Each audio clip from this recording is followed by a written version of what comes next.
Here's what you're going to need to make the double oven mitt. 2 pieces of fabric measuring 8 inches by 35 inches. So I have the top fabric and I have the bottom fabric. I have a piece of insulated fleece that's 8 inches by 35 inches and a piece of cotton batting that's 8 inches by 35 inches. And then we have our pockets, which you need 4 pieces of fabric cut 8 inches by 10.5 inches, and then 2 pieces of batting cut the same, 8 inches by 10.5. And then you need binding. So I have 2 pieces cut 2.5 inches by, I think I did 11 inches just to have some wiggle room there. What we're going to do first with your fabric that'll be reaching into the oven side, the insulated fleece, the batting, and the outer fabric that'll be facing you when you're reaching in the oven, I've clipped it all together, and we're going to baste it with a walking foot at a stitch length of 3.5. Next, for the pockets, have a piece of fabric face down, one face up with your cotton batting in the middle, and I'm going to stitch on 3 sides as close as about 1/8 of an inch from the edge. I'm going to do that and be right back.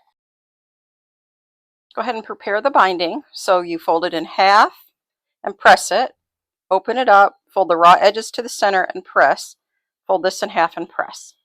For the pockets, now we're going to just clip the binding on the top that we didn't sew and sew the binding on. Next, we're going to trim off the excess binding. What we're going to do next is take the mitts that you just made, line it up with the end of the fabric. I'll show you on this end closer. So the binding goes towards the center, okay, just like that.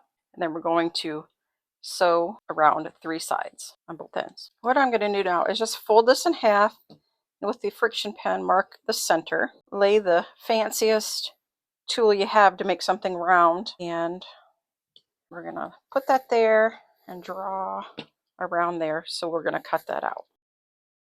Again, fold this in half to get the center. Just make a line, put the hoop on there, draw the line. Then we're going to cut these out. Let's cut these out. And now we're going to make bias binding. So you'll take a piece of fabric that is 19 inches by 19 inches square, fold it into a triangle, and then fold up into another triangle. So where the fabric is folded here, you're going to trim those folds off. So just trim a tiny bit off. And now what you're going to do is line up your edges that you just trimmed off on a straight line, and we're going to cut 2.5 inch strips. So this is on a line. I'm going to come over 2.5 inches and cut. Okay, and then we're going to scoot this over to 2.5. So I'm going to move it over to the next second line because it's already at half, and trim again. Now we're going to move over 2 inches to make it 2.5. Sorry, 2.5. So I've laid all the strips of fabric pretty side up, and we're going to sew them so that they match like this, right? So that if we turn one way and one the other, they're going to line up on the bias. Okay, to make it look right when you've sewn it, you're going to put one face down, and it's going to go perpendicular to it, right? So you'll put the one facing down, right sides together, with about 1/4 of an inch sticking out on the top there, and then on the bottom here, that like kind of the points will be sticking out. So we need to do that for all of the fabric. I'm going to sew 1/4 inch right here. This is how I have the fabric sitting on the machine, okay? Now we're going to sew it.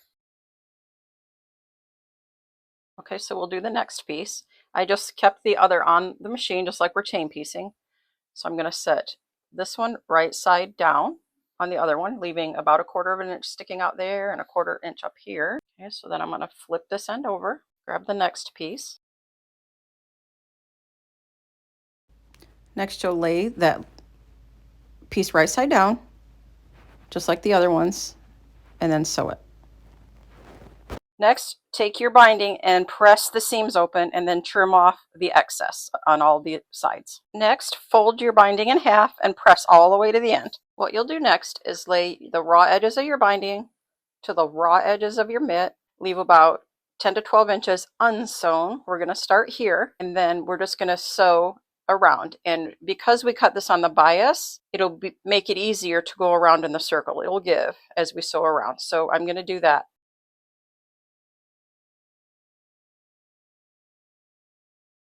I've slowed my machine down so I can show you how we're going around the corner.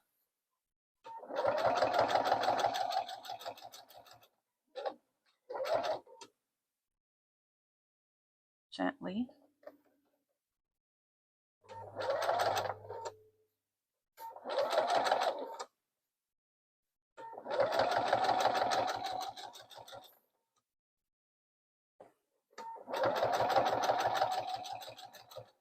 Hopefully you can see that. My hands are on the way.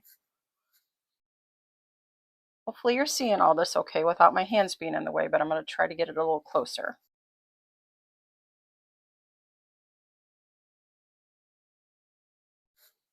I'm on the straightaway now, and I'm going to go all the way to the other end. So I cut a little bit of excess off just so I could have a little bit in the camera view for you. So straighten out your edges, okay, and lay them on top of each other.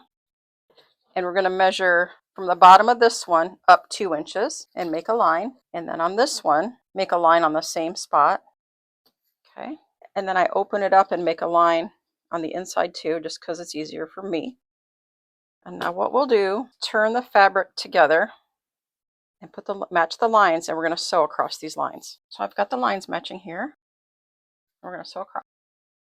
And when you do it like this, it makes it lay perfectly flat. So now I'm going to trim this part off right here, about 1/4 inch from the seam. And I always just trim the corners in at a diagonal. This is just me. There's a million ways to do this probably.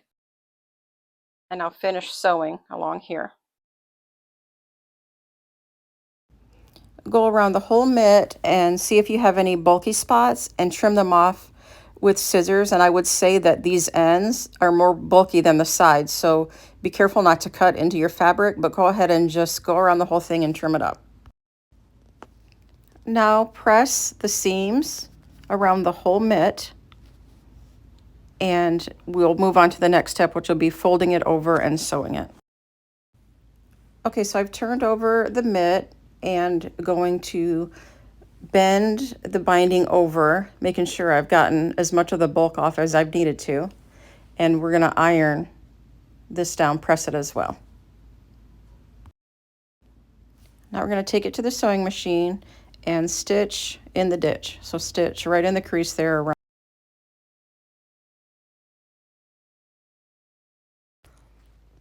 Here's the finished mitt, everyone. Thank you for sewing with me. I sure do enjoy making these videos, and I hope you enjoy them as well. Please subscribe, like, and share the videos. I'd greatly appreciate it.